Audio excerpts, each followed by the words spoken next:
Good afternoon children. मैं प्रिया केवी number 2 Jalandhar cantt से। आज हम लोग अपने टॉपिक को कंटिन्यू करेंगे, आगे बढ़ाएंगे। हमने last time nationalism in India यानी भारत में राष्ट्रवाद हमने स्टार्ट किया था और हमने एक तरह से नॉन कॉपरेशन मूवमेंट या फिर असहयोग आंदोलन के पीछे की एक पृष्ठभूमि हमने देखी थी, एक बैकग्राउंड हमने देखा था। ठीक है, हमने देखा कि किस तरह से जो है अपना नॉन कॉपरेशन मूवमेंट में गांधी जी ने किस तरह से खिलाफत कमेटी के लोगों को भी इकट्ठे करके एक खिलाफत नॉन कॉपरेशन मूवमेंट की शुरुआत हुई और आखिरकार कांग्रेस में इसके बारे में सारी चीज़ें रखी गई और द नॉन कॉपरेशन खिलाफत मूवमेंट बिगैन इन जनवरी 1921। तो जनवरी 1921 को नॉन कॉपरेशन खिलाफत मूवमेंट लॉन्च किया गया। एक चीज़ ज़रूर ध्यान रखिएगा, सिर्फ नॉन कॉपरेशन मूवमेंट असहयोग आंदोलन नहीं बोलना है, असहयोग खिलाफत आंदोलन, नॉन कॉपरेशन खिलाफत मूवमेंट ये इसका पूरा नाम है। तो ये बाकायदा स्टार्ट हो गया था कब से? 1921 से, राइट। अब इसमें various social groups participated in this movement, various different kinds of social groups participated in this movement, but the meaning of Swaraj was different for different people. अलग अलग तरह के जो है लोगों ने जो है इसमें पार्टिसिपेट किया, अलग अलग सोशल ग्रुप के लोगों ने जो है इस बहुत बड़े लेवल के मूवमेंट में उन्होंने अपना योगदान दिया। लेकिन सब लोगों के लिए स्वराज का अर्थ, स्वराज के मायने वो अलग थे। वो हम जानने की कोशिश करेंगे अपने आने वाले टॉपिक्स के थ्रू। सबसे पहला, द मूवमेंट इन टाउन्स, यानी कि शहरों में आंदोलन किस तरह से चला। Thousands of students left government schools and teachers resign. जितने भी, मैंने आप लोगों को ध्यान होगा कल मैंने 3 पॉइंट्स बताए थे। गांधी जी ने क्या बताया था कि उन्होंने कुछ चीज़ें प्रिस्क्राइब की थी, रखी थी सामने कांग्रेस के सामने कि ये हम असहयोग आंदोलन किस तरह से होगा, जिसमें उन्होंने सबसे पहला बताया था कि पूरी तरह से असहयोग करना अंग्रेज़ों के साथ, जिसमें जितने भी सरकारी दफ्तर हैं वहाँ से सारे बच्चे और टीचर्स जो है रिज़ाइन करें। तो यही हुआ, कई सारे बच्चों ने गवर्नमेंट स्कूल छोड़े और टीचर्स ने रिज़ाइन किया। The council of elections were boycotted. आपको पता होगा नॉन कॉपरेशन मूवमेंट के जस्ट उसी टाइम पे जो है अंग्रेज़ों ने प्रॉमिस किया था इंडियंस को कि हम लोग एक इलेक्शन रखेंगे जिसमें आप लोग पार्टिसिपेट कर सकते हैं। तो ये भी तो एक बड़ा लालच था। बट सभी मूवमेंट के दौरान सभी लोगों ने इलेक्शंस को बॉयकॉट किया, कहा कि हम इलेक्शंस में पार्टिसिपेट नहीं करेंगे। एक जगह को छोड़ के मद्रास में कुछ नॉन ब्राह्मण्स थे जो कि इलेक्शंस में पार्टिसिपेट करना चाहते थे क्योंकि वो पावर गेन करना चाहते थे। चलिए, अब अगर हम इकोनॉमिक फ्रंट की बात करें तो ज़्यादा इसका असर रहा है, आर्थिक रूप से असहयोग आंदोलन का ज़्यादा उसका योगदान रहा है। क्यों? क्योंकि फॉरेन गुड्स पूरी तरह से लोगों ने बॉयकॉट करना शुरू किया, विदेशी माल उन्होंने ख़त्म किए। लिक्विड शॉप्स वर पिकेटेड। लिक्विड शॉप्स माने शराब के जितने भी शॉप्स थे उसको पिकेट किया। पिकेटिंग का मतलब होता है जब आप लिक्विड शॉप, शराब की एंट्री को रोकते हैं, लोग जब रोकते हैं तो उसको पिकेटिंग कहते हैं, ताकि वहाँ पे जो है लोग शराब ना खरीदें और वो दुकान बंद हो जाए। तो लिक्विड शॉप्स की पिकेटिंग हुई, हिंदी में भी पिकेटिंग ही कहेंगे। And foreign clothes burns in huge bonfires. बहुत सारे फॉरेन क्लोथ्स, विदेशी मालों को जो है उन्होंने जला दिया और बहुत बड़े बॉनफायर्स में बहुत ज़्यादा बड़े लेवल पे जो है फॉरेन कपड़ों को जो जला दिया गया। तो आप नतीजा ये देख सकते हैं कि अंग्रेज़ों को सबसे ज़्यादा कमाई, मैंने बताया कि उनका मार्केट है इंडिया में, उनके गुड्स जो है यहाँ पे बिकते हैं। लेकिन असहयोग आंदोलन के दौरान आप देख पाएंगे कि इनका इनकम पूरी तरह से ख़त्म हो गया था, कम हो गया था। देखिए यहाँ पे एक आंकड़ा, एक डेटा दिया हुआ है। The import of foreign goods in India reduced from 102 crore in 1921 to 57 crore in 1922। 1921 में जो पूरी आमदनी होती थी अंग्रेज़ों को यहाँ पे गुड्स से 102 करोड़ का था फॉरेन गुड्स से, लेकिन वो घट के लेस देन 50, मतलब 50% ऑलमोस्ट रिड्यूस हो गया, यानी कि 57 crore in 1922 with in year of one year of span. यानी कि एक साल के अंदर अंदर जो है ये इनका जो है, इनकी इतनी ज़्यादा जो है नुकसान हो गया अंग्रेज़ों का। यही तो गांधी जी चाहते थे कि उनको इकोनॉमिकली, अंग्रेज़ों को इकोनॉमिकली वीक करें। People using Indian clothes specially khadi, अब लोगों जो है खादी यूज़ करने लगे, क्योंकि गांधी जी कहते भी थे कि आप इंडियन गुड्स हाथों से, हमारे इंडियंस उस टाइम पे इंडस्ट्रियलाइजेशन नहीं आया था, हाथों से कपड़े बनाया करते थे, वो वाले क्लोथ जो है वो खादी का स्पेशली आप इस्तेमाल करना शुरू करें, तो लोगों ने वो खरीदने की कोशिश भी की थी। बट आप देख सकते हैं सिटीज़ में जो है ये मूवमेंट का जो पेस है, ये मूवमेंट का जो स्पीड है धीरे धीरे कम होता चला गया। उसके पीछे कुछ कारण थे। सबसे पहला कारण, khadi was expensive and poor can not afford it. आपको पता है खादी बहुत महंगा होता है। आप अभी भी मार्केट्स में, शॉप्स में जाएंगे तो आप देखते होंगे जब कोई हाथों से बुनी हुई चीज़ आप खरीदते हैं तो वो कंपैरेटिवली प्रिंटेड चीज़ों से ज़्यादा महंगी होती है, राइट। वो क्यों? क्योंकि हाथों से बनी हुई चीज़ में लेबर ज़्यादा लगता है तो वो महंगी होती है। तो उसी तरह से खादी जो थी और बाकी जो हमारे इंडिया के जो माल थे वो ज़्यादा एक्सपेंसिव थे, बहुत ज़्यादा महंगे हुआ करते थे। बट गरीब लोग वो हमेशा खरीद नहीं सकते थे, तो धीरे धीरे लोगों ने, अब गरीब लोगों ने खासकर जो है विदेशी मालों को अपनाना शुरू किया। नेक्स्ट अगर मैं आपको बात बताऊं, there were no alternative schools available for students and teachers, so they joined back. अब मैं आपको बताऊं कि ये इस आंदोलन में कई सारे बच्चों को और टीचर्स को स्कूल छोड़ने के लिए कह दिया था। बट स्कूल और एजुकेशन और नौकरी इंसान कब तक छोड़ सकता है? कहीं ना कहीं ऑल्टरनेटिव चाहिए था। हमारे पास उस टाइम पे इंडियन स्कूल्स बहुत ज़्यादा नहीं थे, उस टाइम पे बहुत कम थे, तो लेकिन गवर्नमेंट स्कूल बहुत सारे थे। तो उन सारे बच्चों को दूसरे स्कूल में कैसे एडमिशन मिलता, राइट। तो उनकी पढ़ाई का भी प्रॉब्लम, नुकसान हो रहा था, बहुत टाइम तक वो इससे दूर नहीं रह सकते थे, और टीचर्स के लिए भी कोई जॉब का अदर ऑप्शन नहीं था। तो इसलिए कई सारे टीचर्स, स्टूडेंट्स ने वापस स्कूल ज्वाइन कर लिया।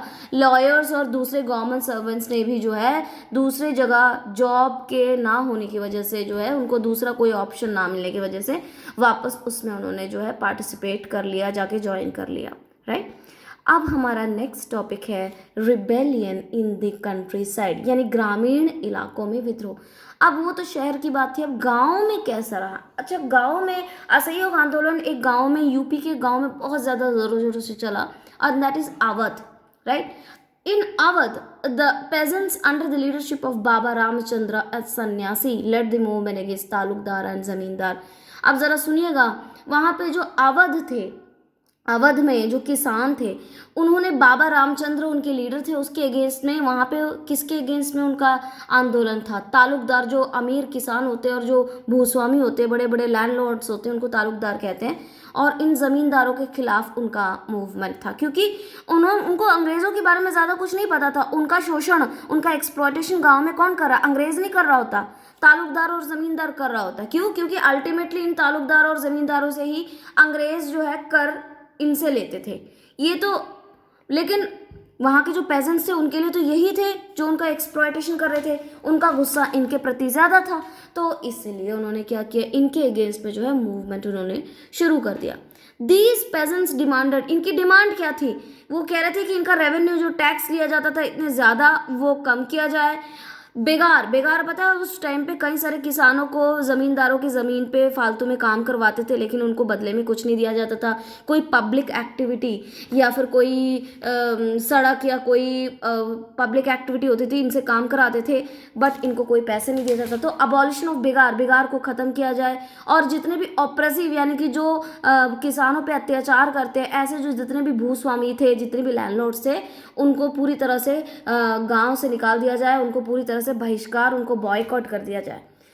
अच्छा, 1920s in fact non cooperation movement से पहले से ही लोग गुस्से में थे। तो एक्चुअली में अवध में एक औध किसान सभा बना था जवाहरलाल नेहरू के लीडरशिप में, और ये इतना फेमस हो गया कि एक महीने के अंदर अंदर इसके 300 अराउंड ब्रांचेस जो है वो पूरे की पूरे यूपी में, पूरे के पूरे अवध में फैल गए थे। तो जब नॉन कॉपरेशन मूवमेंट शुरू हुआ, नॉन कॉपरेशन खिलाफत मूवमेंट शुरू हुआ, तो ज़्यादा कुछ नेहरू को और कांग्रेस को करने की ज़रूरत नहीं पड़ी। क्यों? क्योंकि इनको सिर्फ बोलना था, ऑलरेडी इनका यूनिटी थी, ऑलरेडी इनके ब्रांचेस बने हुए थे, बस उनको कहना था कि आप शुरू कर दो। तो एक लेवल का काम तो ऑलरेडी कंप्लीटेड था। तो बहुत सारे इन ब्रांचेस ने, इन किसान सभाओं ने बहुत बड़ा योगदान दिया है, बहुत बड़ा रोल प्ले किया है नॉन कॉपरेशन मूवमेंट में। As a result the movement spread the house as the movement spread, the houses of talukdar and rich peasants were attacked and grains were looted. तो अब हुआ क्या कि जैसे जैसे मूवमेंट और ज़्यादा स्प्रेड होने लगा तो इन ताल्लुकदारों के प्रति और इन अमीर किसानों के प्रति जो गुस्सा था वो ज़्यादा बढ़ता चला गया, और अब किसान जो है इनके घरों में जो है अटैक करने लगे, इनके घर में घुस के इनको मारने लगे, अटैक करने लगे, इनकी जो दुकानें हैं वहाँ से जो अनाज ग्रेन्स वगैरह जो है लूटने लगे। तो ये जानने की बात है, हालांकि गांधी जी कहते हैं कि ये एक आयरनी की बात है, गांधी जी कहते हैं कि नॉन वायलेंट होना चाहिए, अहिंसा वादी होना चाहिए, बट लोग उस टाइम पे कई सारे हिंसा कर रहे थे, कई सारे ऐसे काम कर रहे थे जो गांधी जी को नहीं पसंद था, बट गांधी जी के नाम पे कर रहे थे कि गांधी जी ने कहा है ऐसे करो। रूमर्स बहुत जल्दी फैलते हैं ना, तो ये भी हो रहा था उस टाइम पे। अब गांव से निकल के हम लोग वहाँ पे ज़रा जंगली इलाके में चलते हैं। देखिए आंध्र प्रदेश एक गुंडेम हिल्स है, वहाँ पे गुंडेम नाम के पहाड़ियाँ हैं आंध्र प्रदेश में। वहाँ पे ट्राइबल लोग, पहाड़ी लोग, वहाँ पे जो है ट्राइबल लोग रहते हैं, जनजातीय लोग, जंगली आपने 9th क्लास में पढ़ा होगा ट्राइबल लोगों के बारे में, जो जंगलों के आसपास रहते वो रहते थे। तो उन्होंने भी रिवोल्ट स्टार्ट कर दिया, असहयोग आंदोलन वहाँ पे भी फैल गया था और उन्होंने भी रिवोल्ट करना स्टार्ट कर दिया। किसके अगेंस्ट में? Against the forest laws of government. आप पिछले साल बहुत अच्छे से पढ़ चुके हैं कि ब्रिटिशर्स ने आने के बाद इन ट्राइबल लोगों को बिल्कुल भी कोई राइट्स नहीं दिए। इनफैक्ट इनको इनके जंगलों से निकाल दिया गया, इनके जानवरों को जो चराते थे जंगलों में जाके वो सब कुछ रोक दिया गया। तो इनको बड़ी प्रॉब्लम हो रही थी। तो इन लॉज के अगेंस्ट में जो है इन लोगों ने जो है आंदोलन शुरू कर दिया वहाँ पे। और वहाँ पे एक खास लीडर थी, उनका नाम था अल्लूरी सीतारमन राजू। तो वहाँ के जो गुंडेम रिवोल्टिव्स थे, उन्होंने जो है इनके लीडरशिप में बहुत ज़्यादा वायलेंट एक्टिविटी भी करने लगे थे। उन्होंने पुलिस स्टेशन पे अटैक किया, कई सारे ब्रिटिश ऑफिसर्स को मारने की कोशिश की, क्योंकि खुद अल्लूरी सीतारमन गांधी जी के बहुत बड़े भक्त ज़रूर थे, लेकिन वो ये कहते थे कि अगर हमें स्वराज चाहिए तो हमें नॉन वायलेंस छोड़ के वायलेंस के रास्ते में जाना पड़ेगा। तो इनकी बात सुन के इन्होंने भी कई सारे वायलेंट एक्टिविटीज़ किए। एट द एंड ब्रिटिशर्स ने सीतारमन को कैप्चर करके उन्हें जान से मार दिया था, उन्हें पनिश किया था। अब हमारा जो है नॉन कॉपरेशन मूवमेंट प्लांटेशंस में कहते हैं। बागान क्या होते हैं आप जानते हैं ना, प्लांटेशंस क्या होते हैं? बागानों में स्वराज। बड़े बड़े पहाड़ों में चाय और कॉफ़ी की खेती होती है, स्पेशली चाय की खेती, जैसे दार्जिलिंग हो गया, असम हो गया, वहाँ पे बहुत फेमस है चाय की खेती के लिए। तो वहाँ पे प्लांटेशंस होते थे। वहाँ पे जो मजदूर लोग थे वो भी बहुत ज़्यादा परेशान थे अंग्रेज़ों से। तो नॉन कॉपरेशन मूवमेंट का असर हम वहाँ पे भी देख सकते हैं। कैसे हुआ क्या था? For the plantation workers of Assam, swaraj means freedom to move from space to space to space of the plantation. उनका मतलब प्लांटेशन जो वर्कर्स थे उनके लिए स्वराज का क्या मतलब था कि वो अपने प्लांटेशंस को छोड़ के कभी भी अपने घर वालों से मिलने गांव जा सके। क्यों? क्योंकि 1859 में अंग्रेज़ों ने एक लॉ एक्ट पारित किया था, इनलैंड इमिग्रेशन एक्ट, जिसके तहत जो प्लांटेशन के वर्कर्स थे वो टी गार्डन्स को छोड़ के नहीं जा सकते थे कहीं पे भी विदाउट परमिशन। अगर वो जाते भी थे तो उनके पैसे काट देते थे अगर घर वालों से वगैरह मिलने जाते थे। तो so during the non cooperation movement when they left their plantation they were beaten up. तो नॉन कॉपरेशन की बात जब प्लांटेशंस तक पहुंची तो लोगों ने कहा गांधी जी का राज आ गया है, गांधी जी ने कहा है ऐसा करो वैसा करो। तो इन्होंने अपना प्लांटेशन छोड़ के बाहर निकले, लेकिन ये कभी अपने घर नहीं पहुंच पाए क्योंकि रास्ते में ही पुलिस ने इन्हें पकड़ लिया और इन्हें बहुत बुरी तरह से मारा।